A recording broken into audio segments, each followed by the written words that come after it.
Mama, when is the last time you got a full night's sleep? I'm talking about you went to bed at your ideal time, you slept through the night, and then woke up when you set your alarm. And when is the next time you're expecting to be able to do that? Do you want to hear why you haven't been sleeping well and what you can do about it?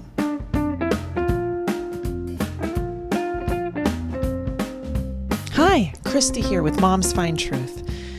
So, us moms, we haven't been sleeping a lot. And we've kind of entered an era where it's kind of assumed that that's just the way it's going to be. From the time you have a newborn to, some people say, through the young childhood years, some people say until they're out of your house. Sleep's just not happening. And as mothers, we are, at the risk of sounding like I'm tooting my own horn, we are very sacrificial. Our focus is on the others that are in our home, our husband, our children, and just our home in general. If we need to sacrifice 18, 20 plus years of sleep for them, no problem, right? We love being mommies, and this is the price you pay. It's really not that steep when you think about the blessings that have entered our lives. And I agree. If it's truly a choice between the two, I would take motherhood all day long. But one, I don't think it has to be an either or. In fact, I know it doesn't. But secondly, we need to count the cost. It's not just about mommy making sacrifices. It's a lot more than that.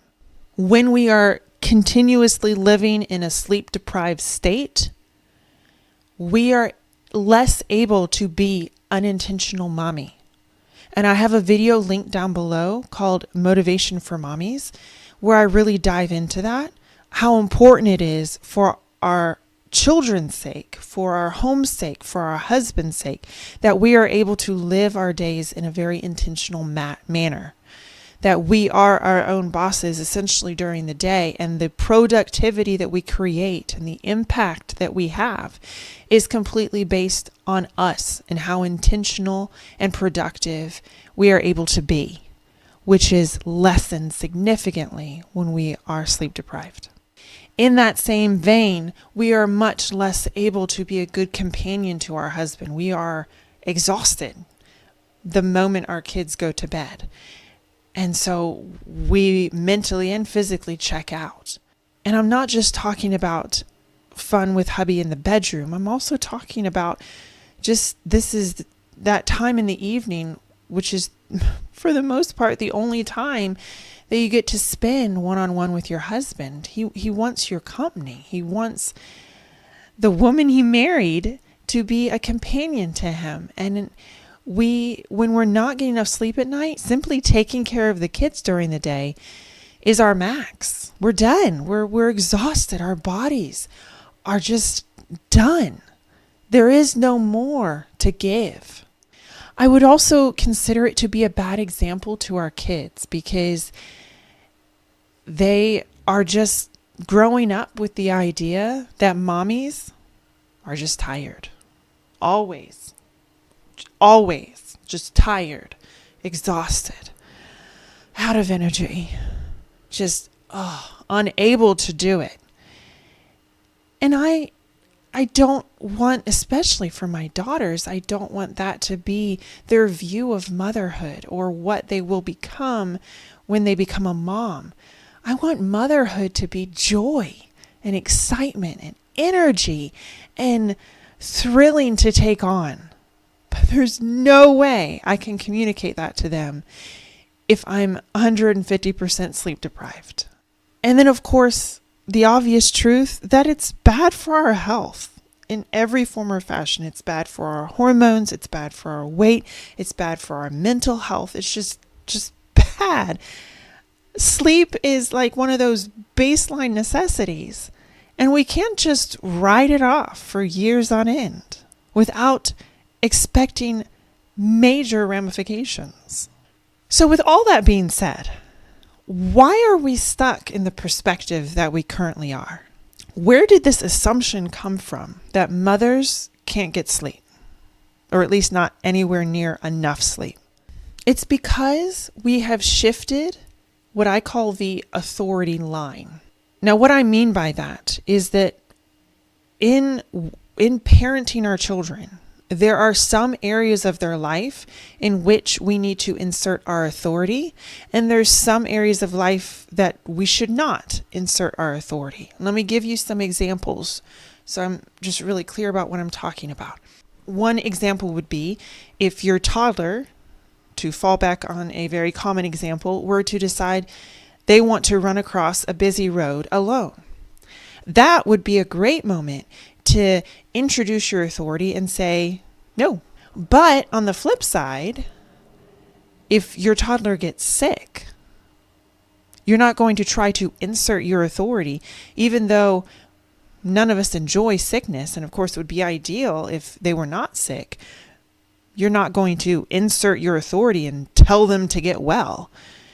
It's not in their control. It's even though it's something that is happening to them and they're displaying symptoms of, we're all pretty clear on the fact that they can't make it go away. So authority doesn't play a part in those actions, in the actions of being sick. Another comparison would be if your child hits a sibling. You need to insert authority there. But if your child just wiped out, got a big boo-boo, and is crying, they're hurt, you're not going to insert your authority and command them to stop crying. It's out of that fall was out of their control. The pain is out of their control. The response is very reasonable, and we're not going to try to prevent that. And then the final example would be if a child says, I don't want to do my morning chores. Well, authority would need to tell them, you need to do your morning chores. But if you're teaching your child a math lesson and they're struggling with understanding it, you cannot insert your authority and command them to understand it. The understanding of the math lesson is out of their control.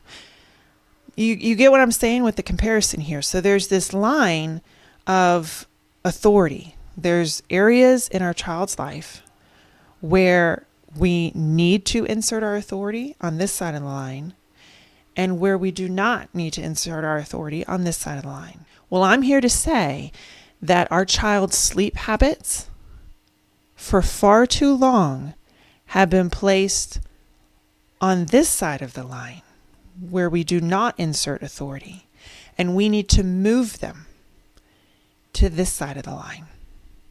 Because unlike a tearful reaction to a bad injury or comprehension of a math lesson or illness symptoms, our child's sleep habits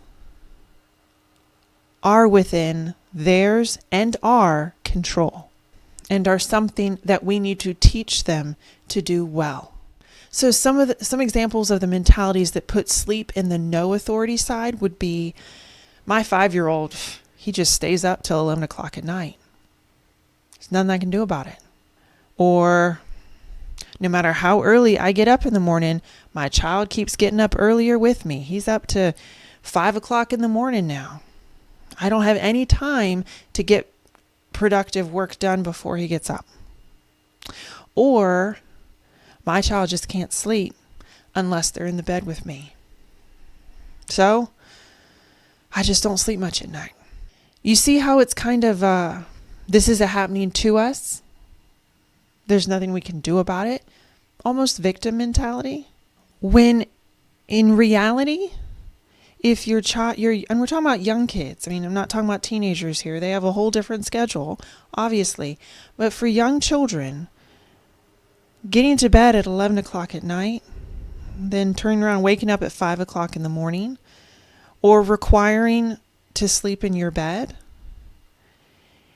is simply a sign that they have not been taught healthy sleep habits. It is not a sign that their body is only able to sleep in your bed. It is not a sign that they only need 6 hours of sleep at night. What's happening is their body just isn't getting enough sleep because either they have a too small of a sleeping window, or when they're sleeping in your bed, you're not getting great sleep, they aren't either. So although there might be a difficult time when the boundaries are put in place, after the transition time occurs to correct any of these habits, you aren't the only one that's going to get a lot better sleep. Now, children don't always demonstrate sleep deprivation the way we do, like dragging around all day, but also kids can demonstrate it through being extra wired, through having a shorter fuse, or even just through their bodies struggling to develop the way they should, because our bodies repair and grow at night. So if they aren't getting enough sleep, it is changing the entire way that their body's developing. And we might not even pick up on it because they're just not acting super sleepy. But now you're probably saying to me, okay, Krista, you've convinced me. I should get more sleep and my child should get more sleep too. We need to work on this. But how? That sounds so much easier said than done, right? Yes, I get it. But that's why I have put together an hour-long masterclass covering this exact topic in much greater detail, and it is 100% free. It covers exactly how I lay out my home so that my husband and I are the ones that determine when and how long our children sleep, which also determines how long we are able to sleep, which causes our entire family to be healthier and happier in every regard. So if that sounds interesting to you, there's a link below where you can enter your email and I'll send over the masterclass directly to your inbox for free.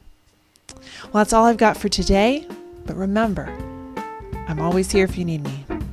Bye.